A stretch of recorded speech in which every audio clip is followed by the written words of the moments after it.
Abi işte Doğavi ailesine atlarla beraber biz Rahman Atlı Kulübü üyeleriyiz. Önceden kulübümüz vardı, sonradan feshedildi. Yani daha doğrusu daha sahiplenemedik birbirimize. O yüzden biraz kulübü de dağıttık. Özümüze pazar günü yaylaya çıkıyoruz arkadaşlarla, çocuklarla falan.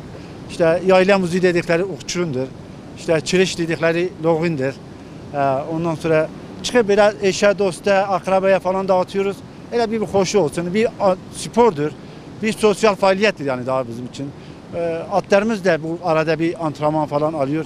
İşte biz arada sırada atları hazırlayıp diğer illere, yarışlara gidiyoruz. Bu şekilde atlarımız, yerimiz, pistimiz dahi olmadığı için bu şekilde de atlarımızı da eğitiyoruz. Nereden baksan bir 50 kilometrenin üzerine çıktık. 50 kilometre. Çünkü gidiş dönüşümüz, dağda dolaşışımız yani 50 kilometreyi aşkın oldu. Evet.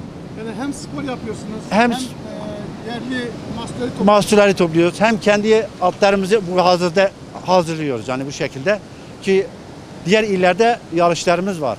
Mükemmel, mükemmel. Suyuyla, havalıyla, karıyla her şeyle mükemmel yaylımız. Şimdi emekli olmuşuz. Emekliliğimizi de bile işte atlarla, işte yaylayla bu şekilde de tadını çıkartıyoruz. Yayla muzunun faydaları bir sefer en büyük şey şeker hastasına. Şeker hastasına birebirdir. Bir de bu bağırsakları çabuk hızlandırır. Yani nasıl diyeyim, yemek yediğinde bunu hazım olayını çabuklaştırır. Bu gibi faydalarını kesin olarak biliyoruz bunun. Bir de işte şeker hastalarına özellikle de öneriliyor bu.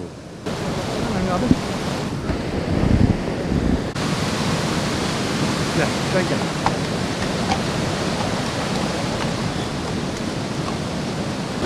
Ben babamla birlikte işte dağa geldik.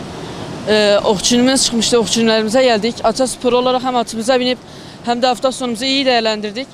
İşte hem sporumuzu yaptık hem de dağımızdan çıkan şeylerimizi topladık.